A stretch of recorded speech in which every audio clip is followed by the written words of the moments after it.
¿Qué tal? Mi nombre es José Eduardo Tapan y hoy voy a hablarles de lo que se concibe como la diferencia sexual. En general, la estructuración psíquica se hace a partir de un comando principal, que es la diferencia.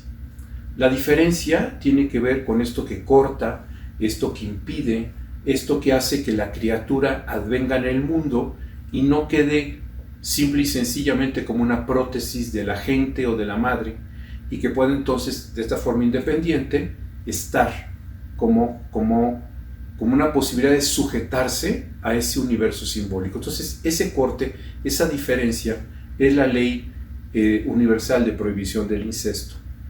Ya he advertido en algún otro momento que la ley de prohibición del incesto lo que impide es a lo mismo, todo aquello que represente lo mismo, lo semejante. Solamente a partir del corte con lo semejante se puede acceder a lo distinto, a lo desemejante, a lo otro, lo uno y lo otro.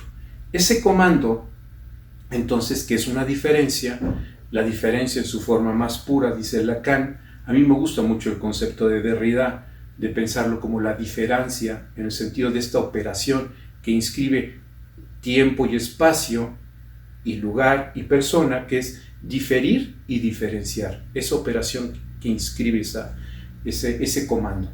A partir de eso, aparece uno, otro, sí, no, bueno, malo, satisfecho e insatisfecho, porque hay una diferencia. Entonces, para ponerlo de alguna manera más simple, podemos decir que lo que inscribe la lógica simbólica sobre la que se va a estructurar la subjetividad humana tiene que ver con la diferencia, y por lo mismo la diferencia no puede darse más que en un sistema de pares, de opuestos, que son necesariamente interdependientes pero excluyentes.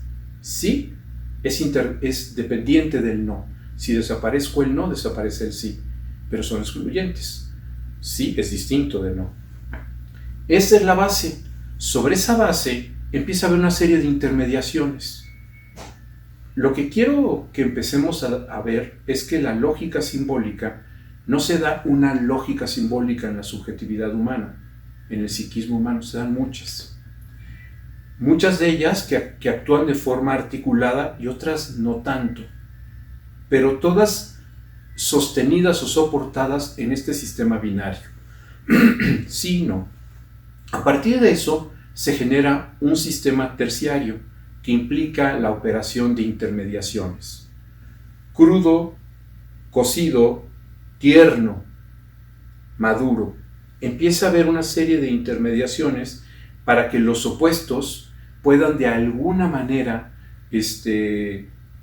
no ser tan polares, para que haya este factor en medio que intermedia en esta lógica binaria. Entonces estamos hablando de una lógica que se da utilizando tres elementos.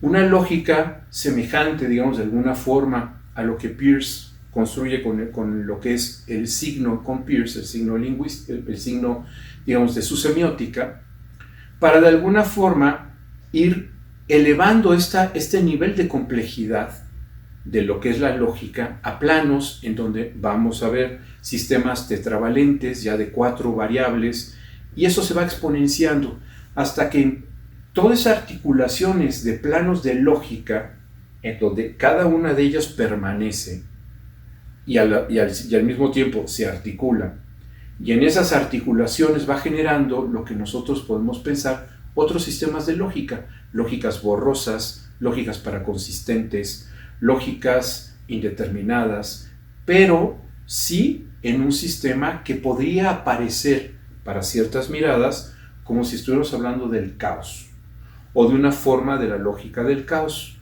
Es posible ser pensado así si lo pensamos desde la variante en cómo es empleado esto para entender, por ejemplo, el clima. Eso es algo próximo de lo que estamos hablando. En ese sentido, por lo mismo, la identidad sexual tiene que ver con la serie de operaciones de carácter lógico que podemos construir, que podemos generar. Así, por ejemplo, en el siglo 3 antes de Cristo, bueno, siglo V antes de Cristo, 3 antes de Cristo, si estamos explorando la vida sexual de los griegos, pues ellos mismos no podían pensar que alguien fuera homosexual o heterosexual. Eran momentos, no se podía ser de alguna forma sexual, sino se estaba haciendo transitivamente.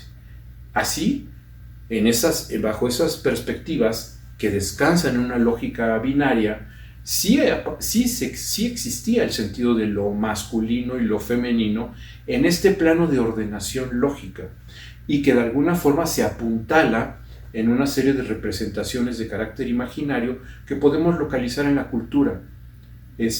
Símbolos de carácter azul, niño, rosa, niña, cosas tan simples que son apuntalamientos, simple y sencillamente para facilitar los procesos de identificación y de diferenciación, y que en todo aparato psíquico busca la forma de apuntalarse.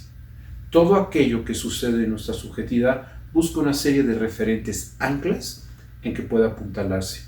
Los órganos genitales es un lugar donde se apuntala esa diferencia sexual, y es a partir del pene o la vagina que se hace circular la idea imaginaria de lo que es ser hombre o ser mujer.